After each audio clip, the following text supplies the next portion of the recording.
The 1960s gave us some of the greatest music ever recorded, but tucked in between all of it were songs so strange, so utterly bizarre, that it's hard to believe they were real, let alone that people actually bought them.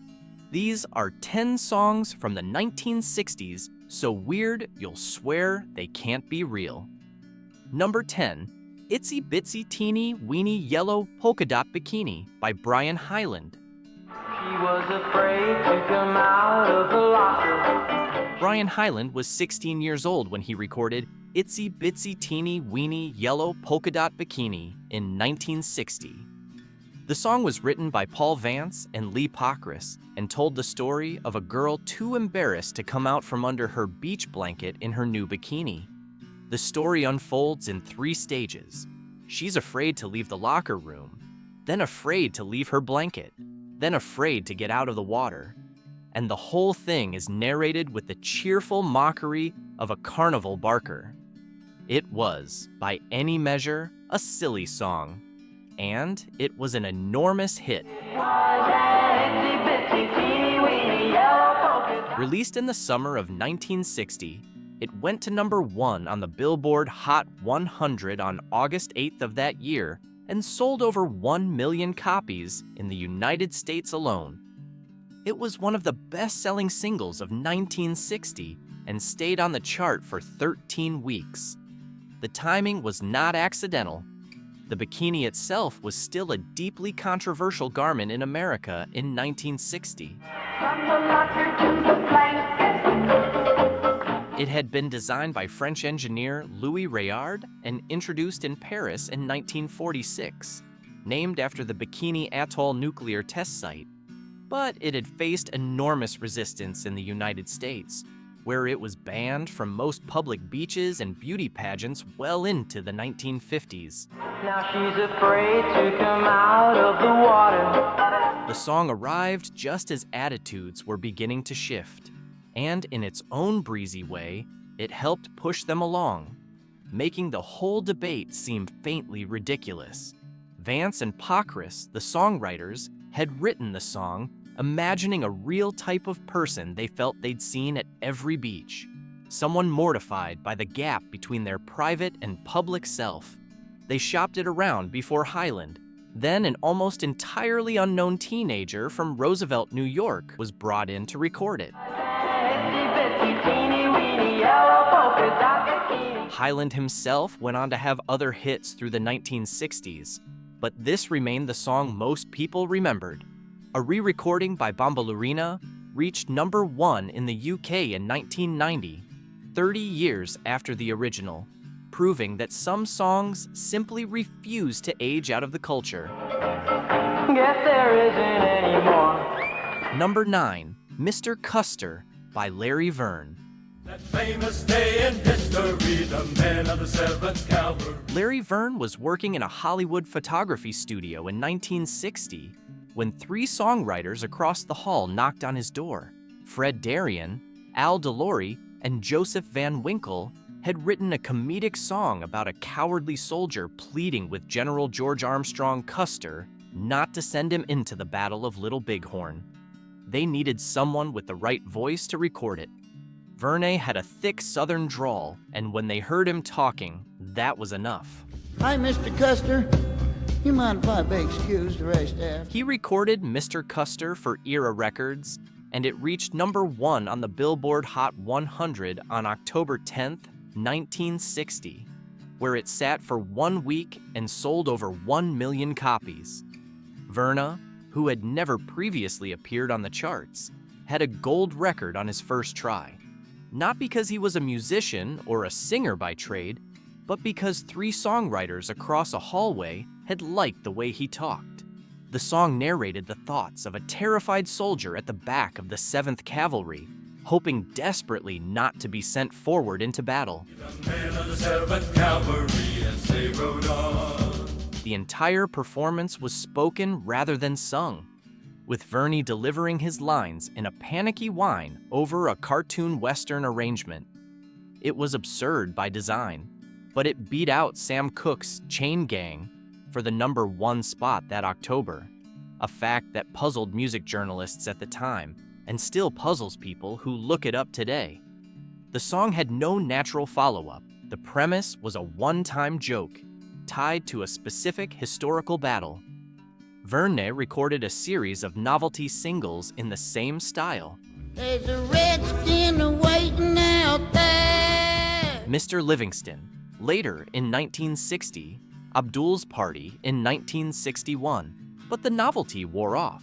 By the mid-1960s, he had left music behind entirely and spent the next 35 years building sets for Hollywood film productions, working on movies scored by his old collaborator Al DeLory. They run around like a bunch of wild Indians. Number 8, An Abrawen Alley Oop by the Hollywood Argyles. Alley Oop was not supposed to be a hit. It was not even supposed to be taken seriously. The song was written by Dallas Frazier, based on the long-running comic strip of the same name created by V.T. Hamlin in 1932, featuring a prehistoric caveman who travels through time. There's a man in the funny papers we all know. Kim Fowley, then a young music industry figure in Los Angeles, produced a recording by a loose collection of studio musicians billed as the Hollywood Argyles. The group had no real identity. The name was borrowed from the intersection of Hollywood Boulevard and Argyle Avenue in Los Angeles. Most of the musicians on the recording had never played together before and wouldn't again. Well, this cat's name is Alley Oop. Released in the spring of 1960, Alley Oop climbed to number 1 on the Billboard Hot 100 in July 1960, where it stayed for 1 week. It sold over 1 million copies. The song was cheerful, deliberately primitive, and built around the novelty of the comic strip character, a hairy, club-wielding man from the prehistoric era who was stronger than any modern person and lived outside all rules. The problem, once it became a hit, was that the Hollywood Argyles were not a functioning band and could not tour. Fowley had to quickly assemble a group of musicians willing to go on the road under the name. The lineup that performed live had almost no connection to the lineup on the record, a situation that was more common in 1960 than people might expect. Gary Paxton, one of the producers on the session, went on to produce Monster Mash 2 years later in 1962.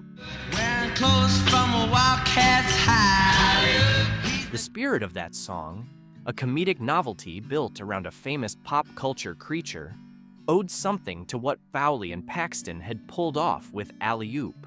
Both were built on the same gamble, that a specific kind of absurdity, delivered with complete confidence, could briefly become the most popular song in America. Ride, Daddy, ride. Get 'em, man. Number 7, Monster Mash by Bobby Boris Pickett. Pickett was an aspiring actor who sang with a band called the Cordials at night while going to auditions during the day. He had a gift for impressions, particularly a very convincing imitation of Boris Karloff, the British actor best known for playing the monster in the 1931 Universal Frankenstein films. Pickett had worked the Karloff voice into the band's live performances, delivering it during the slow monologue section of the Diamonds' Little Darlin', and audiences loved it. In 1962, he sat down with bandmate Lenny Capizzi and wrote Monster Mash in less than an hour. The concept was simple. A mad scientist narrates the night his monster creation rises from the lab table and starts a new dance craze. The production was deliberately crammed with sound effects, all of them made by hand in the studio. A rusty nail pulled from a board for the coffin creak, water bubbled through a straw for the cauldron, chains dropped on a tile floor for the rattling sound. Pianist Leon Russell was brought in for the session. Pickett's voice, doing Karloff throughout, also shifts into an impression of Bela Lugosi as Count Dracula at one point, though he never names either character. The song was rejected by 4 labels before producer Gary Paxton got it to London Records, which released it in August 1962 on the Garpax imprint. reached number 1 on the Billboard Hot 100 on October 20th, 1962, just before Halloween, and sold over 1 million copies in the United States. The BBC banned it from airplay in Britain on the grounds that it was too morbid. Pickett later wrote in his autobiography that he didn't learn about the ban until 1989, 27 years after it was imposed.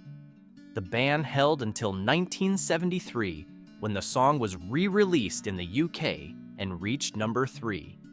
As of 2023, Monster Mash was generating approximately $1 million a year in royalties, most of it arriving in October.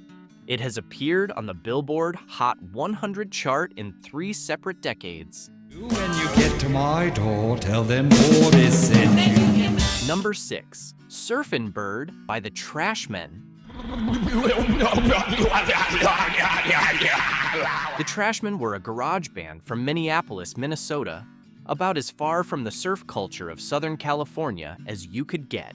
But in the summer of 1963, the 4 members, guitarist Tony Andreasen, rhythm guitarist Dal Winslow, bassist Bob Reed, and drummer Steve Warrer, had taken a road trip to California and come back deeply impressed by the energy of the surf scene. They started working California-sounding material into their set. That summer, the band was playing shows around the Midwest and heard another local group, the Sorensen Brothers, perform a song called The Bird's the Word, which itself was based on a 1962 R&B hit by a Los Angeles group called the Rivingtons.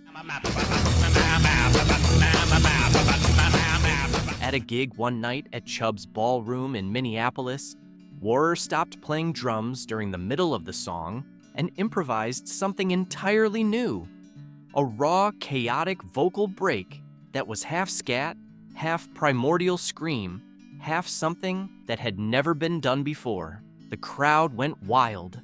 A local disc jockey named Bill Deal was in the audience that night. He convinced the band to record it. They went into K-Bank Studios in Minneapolis, cut it in a small number of takes. Winslow later said they recorded the song in 2 halves and spliced them together, and sent the recording to a Battle of the Bands competition. It won in Minneapolis, then won again in Chicago. The band was signed to Garrett Records, and the single was released in late November 1963.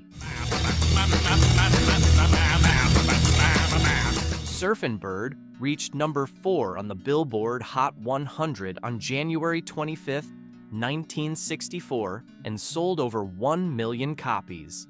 The first royalty payment each member of the band received was a check for $1.88. Guitarist Dal Winslow had his check framed instead of cashing it. The writing credit was eventually transferred entirely to the Rivingtons after their publishers threatened legal action, which the Trashmen's management agreed to rather than fight. Dick Clark introduced the song on American Bandstand by calling it one of the most strange and unusual sounds of 1963.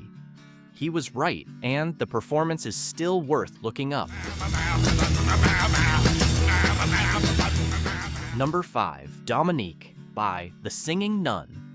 Dominique, s'en allait tout simplement. In 1961, a Dominican nun at a convent in Fiekermont, Belgium approached the Brussels office of Philips Records and asked if they could press a small number of copies of some songs the sisters had recorded, a few hundred copies, to be given away as Christmas gifts. Philips said no. The nuns were persistent. They eventually secured a brief recording session. Sister Luc Gabrielle, who performed under the stage name Sœur Sourire, Sister Smile, recorded more than a dozen songs in French, accompanying herself on acoustic guitar. The album was distributed in Europe, where it sold modestly.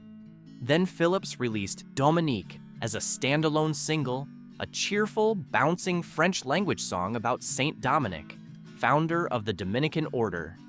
It reached number 1 on the Billboard Hot 100 in December 1963 and held the top position for 4 weeks.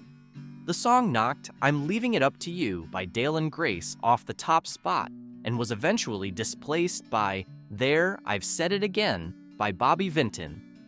It was the first song by a Belgian artist to reach number 1 in the United States, and it would remain the only one for nearly 50 years until Gautier's Somebody That I Used to Know in 2012.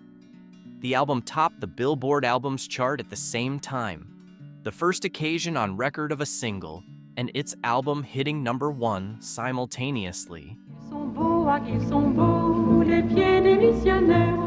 Dominique won the Grammy Award for Best Gospel or Other Religious Recording in 1964.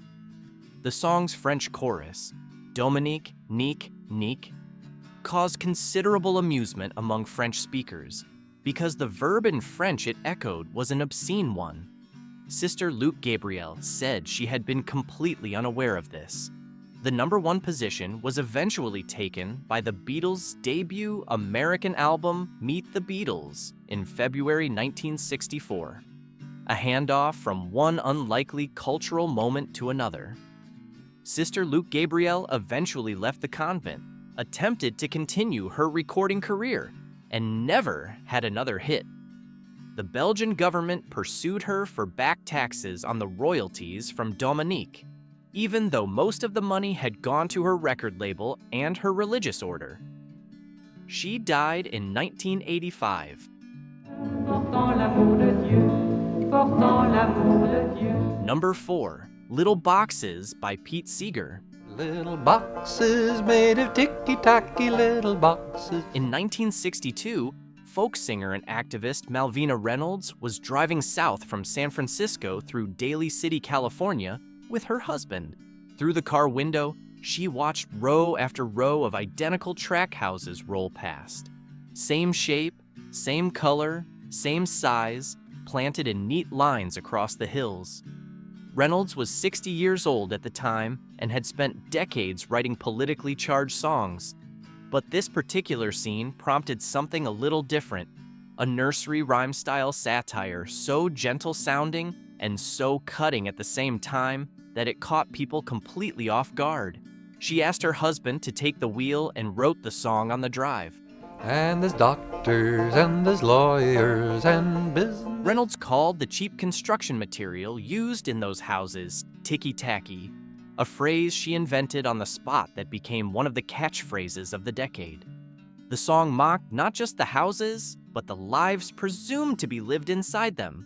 Everyone goes to university, everyone plays golf, everyone drinks their martinis dry and comes out the same.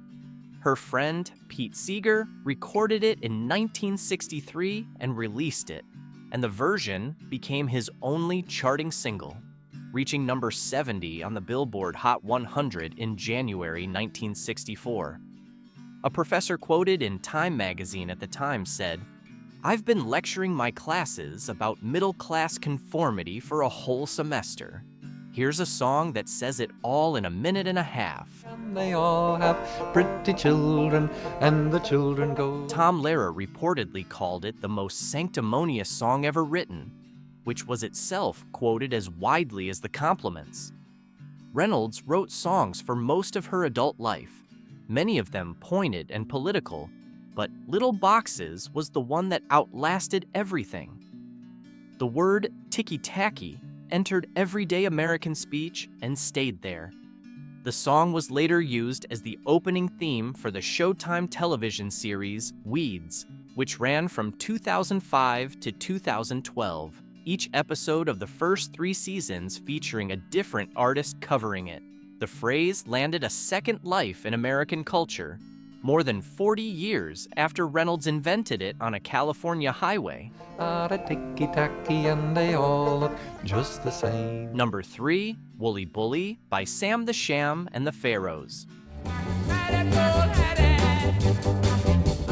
Domingo Zamudio was a Dallas-born musician of Mexican descent who had studied voice at college before dropping out to play in bars and roadhouses.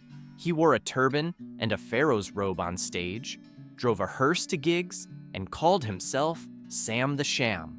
His backing band dressed as ancient Egyptians. The name for the outfit came from the costumes in the 1956 film The 10 Commandments. In late 1964, the band recorded Wooly Bully at the old Phillips recording studio in Memphis, the same building that had launched Elvis, Johnny Cash, and Jerry Lee Lewis a decade earlier. The song's lyrics are nearly impenetrable. Accountant in Spanish, a story about a character named Maddie urging someone named Maria to watch out for the Wooly Bully, whatever that is. Samudio himself was never fully clear about what it meant. The word Wooly Bully was a replacement for the original title, Hully Gully, which the record company said couldn't be used. MGM Records picked up the single in early 1965, and it went to number 2 on the Billboard Hot 100, held off the top spot in consecutive weeks by the Beach Boys. Help Me Rhonda and the Supremes back in my arms again. Despite never reaching number 1, it spent 18 weeks on the chart, the longest run of any single that year, and Billboard named it the number 1 record of 1965 in their annual year-end tally. It remains the only Billboard record of the year that never actually topped the weekly chart.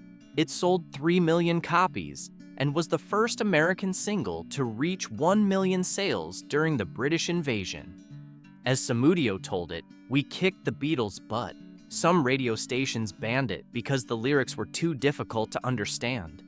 Nobody could figure out what the Wooly Bully was."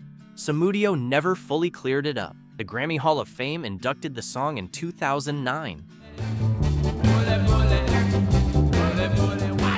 Number 2, They're Coming to Take Me Away, Haha, by Napoleon XIV. Remember when you ran away and I got on my knees? Jerry Samuels was a 28-year-old recording engineer in New York in 1966, working at Associated Recording Studios on 6th Avenue. He was not a musician in any conventional sense. He later described the song he was about to write as a recitation rather than a song, because there is no melody and no harmonies. The entire track is built on a loop of snare drum, tambourine, and hand claps, with Samuels speaking over it. He had been sitting in a reclining chair one evening, thinking about a creative way to get attention for himself in the music industry, when the idea began to take shape. The content was a monologue from the perspective of someone losing their mind after being abandoned by a loved one, building in panic and mania through each verse until the narrator is celebrating his imminent arrival at the psychiatric hospital. They're coming to take me away, haha, they're coming to take me away, ho ho. The final verse revealed that the person who left him was not a woman, but his dog. Samuels added that twist deliberately, so listeners would realize the narrator wasn't actually speaking to a person. He was genuinely worried the song would be seen as mocking the mentally ill, and spent 9 months writing it before he was satisfied, partly out of creative delay, partly out of moral uncertainty about whether to release it at all. The pitch of his voice rises steadily throughout the track, an effect he achieved using a variable frequency oscillator to manipulate the playback speed of the tape. He recorded the vocal track while slowing the tape down, so that when played back at normal speed, the tempo was steady, but the pitch climbed. You know you laughed. I heard you laugh. You laughed and laughed. The technique was a variation on how Ross Bagdasarian had created the Chipmunks' voices, but more technically demanding and applied in reverse. The B-side of the single was the song played in reverse. Samuels took the pseudonym Napoleon XIV and credited the composition to N. Bonaparte. Warner Brothers Records released it in July 1966. It reached number 3 on the Billboard Hot 100 on August 13th and number 1 on the Cashbox chart. Radio stations began banning it after mental health advocates complained. It dropped off the chart almost immediately, in 6 weeks total. The ban was what killed it. Samuels, who died in March 2023 at the age of 84, said it was a hit before it was banned, and once it was banned, it was finished. And so they're coming to take me away. Number 1, Winchester Cathedral by New Vaudeville Band.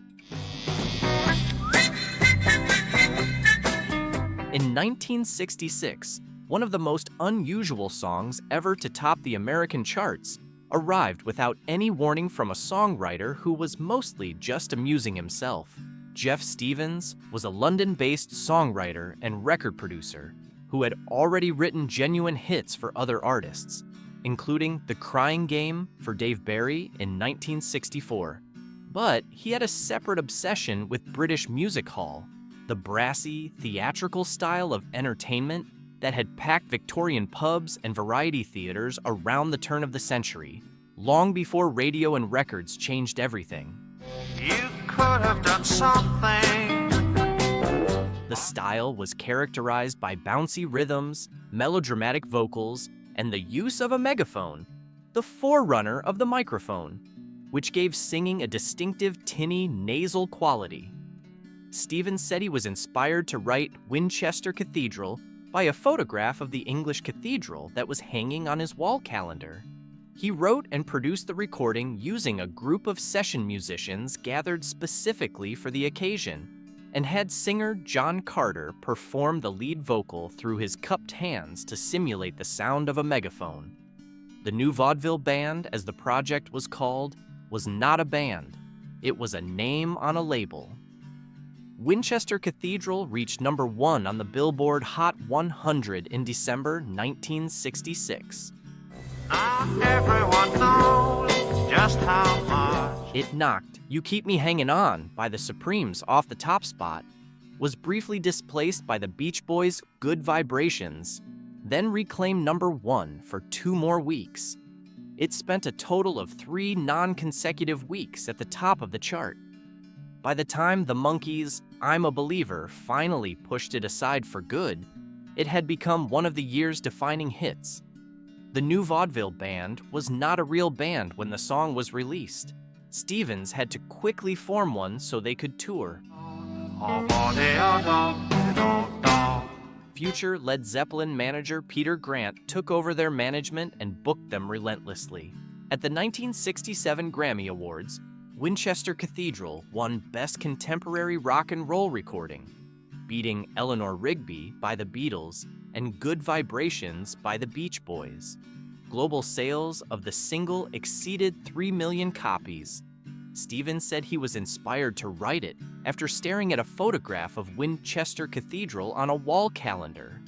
It is almost certainly the only number 1 song in American history to have been inspired by a calendar.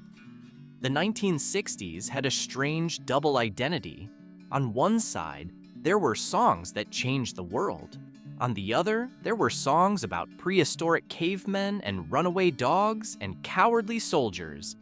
And people couldn't get enough of them either. If you enjoyed this one, hit the like button and subscribe. There are plenty more decades to dig through, and the songs only get weirder. We'll see you next time.